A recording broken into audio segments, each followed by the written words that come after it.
We'd like to welcome you all here. I'm Ron Millard. I have been given the task this year of being the chair of the Darwin Sesquicentennial Celebration Program Planning Committee. We're so pleased that the artists agreed, that Mary Hyder agreed to curate, pleased that the Design, Art, Architecture, and Planning College agreed to make the space available, and pleased that the University Administration encouraged this collection of first-time community artists at the University of Cincinnati. I'd like to introduce the Provost of the University of Cincinnati, Dr. Anthony Persigian. Tony? It really is an honor and privilege for me to provide some welcoming remarks on this opening of this marvelous exhibit, Form from Form, Art from Discovery, to celebrate the Darwin Sesquicentennial. We began in earnest in winter quarter and have so far hosted a broad range of speakers and events, and now this extraordinary exhibit of art. You might ask, why is UC dedicating so much time and energy this year, hosting so many events, coordinating so many events, as we celebrate the publication of a book in 1859? Well, we're doing so because that book, in fact, ushered in a major scientific revolution, and now that book and its impact has had enduring impact, such that Darwin's theory of evolution by natural selection remains today the organizing principle, the unifying theory, the guiding motif of the life sciences. But even more important, that work now resonates across, reverberates across a wide range of disciplines, certainly the life sciences, but also into the social behavioral sciences, into the humanities. As we celebrate tonight at this exhibit, the work has spilled over into the creative arts as well. I'd like to introduce Professor Anton Harfman, Associate Dean of the College of Design, Art, Architecture, and Planning. To recognize two very special guests in our midst, Ms. Ann Myers and Ms. Lynn Myers-Gordon, who contributed generously to provide this gallery space and continue to support all of the efforts at DAP. Please join me in welcoming them in a round of applause and thanks.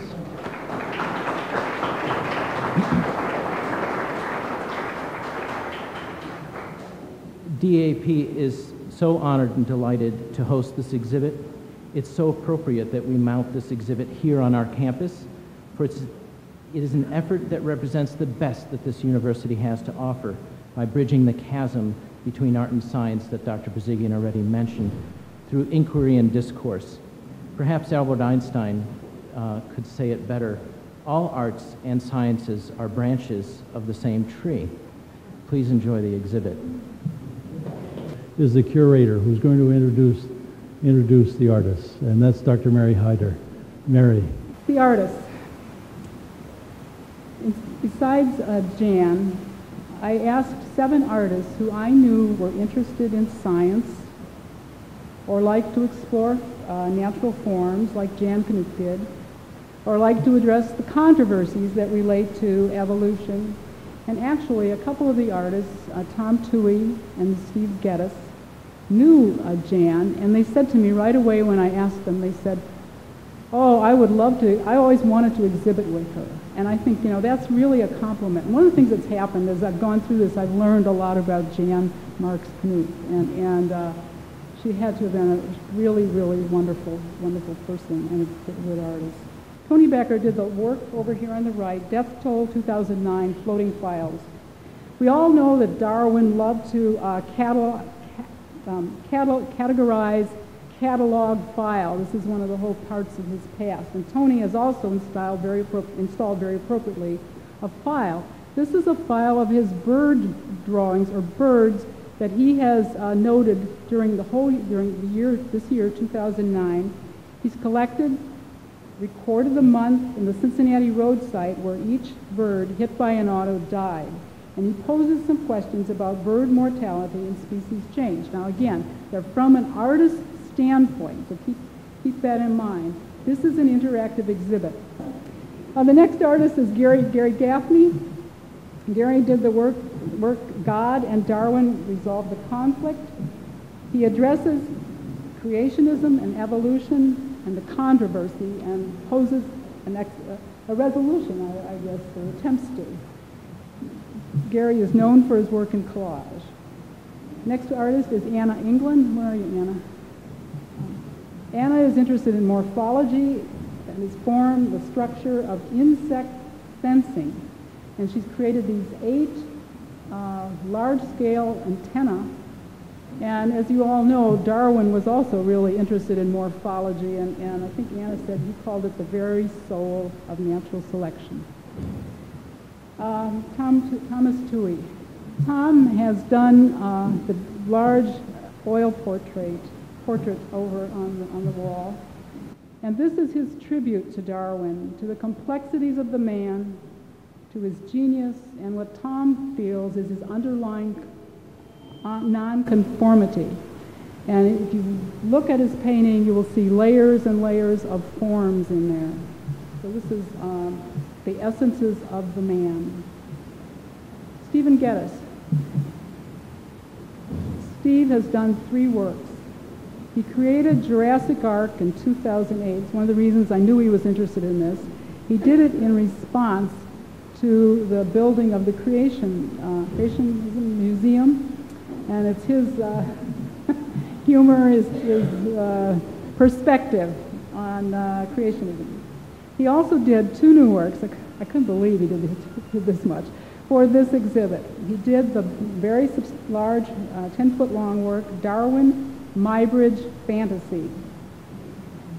And this is based upon Muybridge, who was one of the forerunners of motion picture, of movement, capturing movement in photography.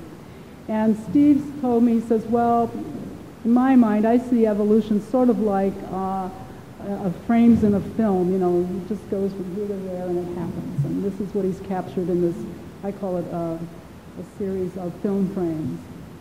He's also done the other work as you come in the door, which he referred to, I've never heard anybody do this, as Charlie.